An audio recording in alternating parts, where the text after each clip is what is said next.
তৃণমূলে যে পোস্টার পড়েছে এটা হওয়ারই স্বাভাবিকই কথা, কেননা আমরা দীর্ঘদিন ধরে যেই পোস্টারটা আজকে পড়েছে সেই পোস্টারে যেই অংশটুকু তুলে ধরেছে সাধারণ মানুষ এবং তৃণমূলের কিছু গোষ্ঠীদ্বন্দ্বে যারা রয়েছে থেকে এরা কোণঠাসা করে দিয়েছে, তাদেরই আওয়াজে আজকে যে রূপ ধারণ করেছে সেটা আমরা বিগত অনেক আগে থেকে আমরা করেছি।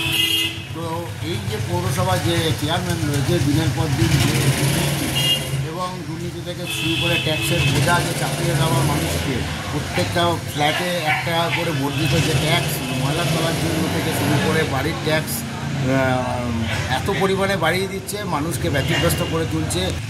প্রত্যেকটা ফ্ল্যাট থেকে কাটমানি নিচ্ছে, ইলিগাল কনস্ট্রাকশন হচ্ছে, দেখছেন তো বাড়ি হেলে যাচ্ছে। কলকাতা দেখলেন তো যাদবপুরে বাড়ি হেলে গেছে, এরকম অনেক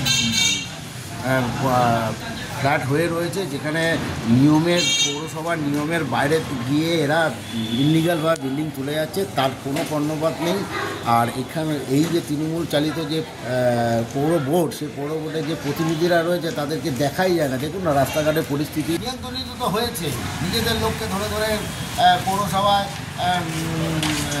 চাকরি দিয়েছেন। এখানে আপনি এই একটা জিনিস এরা ফলো দেখবেন যে উত্তরপাড়া বাসিন্দা ভদ্রেশ্বরে কি চাকরি পেয়েছে, আবার ভদ্রেশ্বরের লোক উত্তরপাড়াতে চাকরি পেয়েছে। তার কারণ হচ্ছে যে মানুষকে দৃষ্টিভঙ্গি থেকে এড়িয়ে তোলার জন্য। আপনারা খেয়াল করে দেখেন, আমরা খেয়াল করে ডেপুটেশনের লিখিত আকারে নাম সহ দেওয়া হয়েছে যে উত্তরপাড়ায় এই চেয়ারম্যানের যারা খাস লোক তাদেরকে বৈদ্যবাটিতে পৌরসভায় চাকরি দিয়েছে, আবার বৈদ্যবাটিতে কিছু মানুষ উত্তরপাড়ায় চাকরি দিয়েছে, মানুষকে দৃষ্টি থেকে এড়ানো পড়বে তো, পড়েছে তো। আমরা যে মিথ্যা বলি না আর মিথ্যা আন্দোলন করি না, সেটা আজকে প্রমাণ। কি বলবেন চেয়ারম্যানের ব্যবহার নিয়ে? আমি ওনাকে অনুরোধ করব যে আপনাকে জনপ্রতিনিধিরা ভোটের মাধ্যমে আপনাকে ওই চেয়ারে বসে অন্ততপক্ষে মানুষের এবং বিরোধী দলরা মানুষের সমস্যা নিয়ে যখন যাবে তাদের সঙ্গে সুস্থ ব্যবহার করুন, এটাই আপনার কাজ। এই কাজ থেকে আপনি বঞ্চিত হবে না, না আগামী দিন আপনাকে সাধারণ মানুষ ছুঁড়ে ফেলবে। 2026-এ সামনে ভোট, তারপরে 2027-এ পৌরসভা ভোট। এই চেয়ারম্যান থাকলে কি মনে হয় আপনাদের সুবিধা হবে ভোটে জিততে? সেটা হবে, আপনি চেয়ারম্যান কেন, যে কোনো চেয়ারম্যান থাকলে এরপরে ভোটে লড়তে আমাদের সুবিধা হবে। কেন দুর্নীতির যে পাহাড় তৃণমূল সরকারের হয়ে রয়েছে, মানুষ আর তৃণমূলকে চাইছে। আপনার নাম? আমার নাম সঞ্জয় বণিক, মন্ডল সভাপতি। আপনার কাছ থেকে শুনে মনে হচ্ছে তৃণমূলেরই আরেক গোষ্ঠী এটা দিয়েছেন।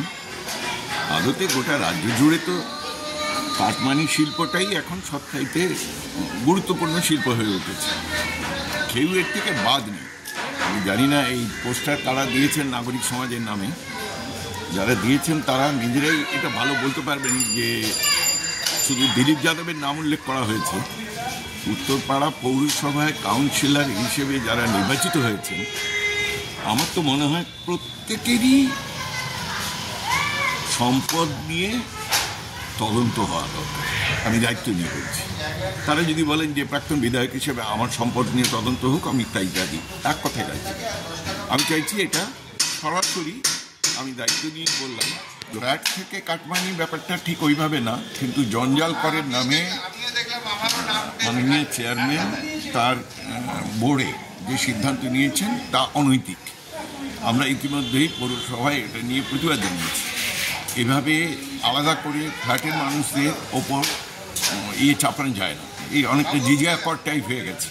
কেন করা হয়েছে আমরা জানি না, এর কোনো যুক্তি আছে বলে মনে করি না।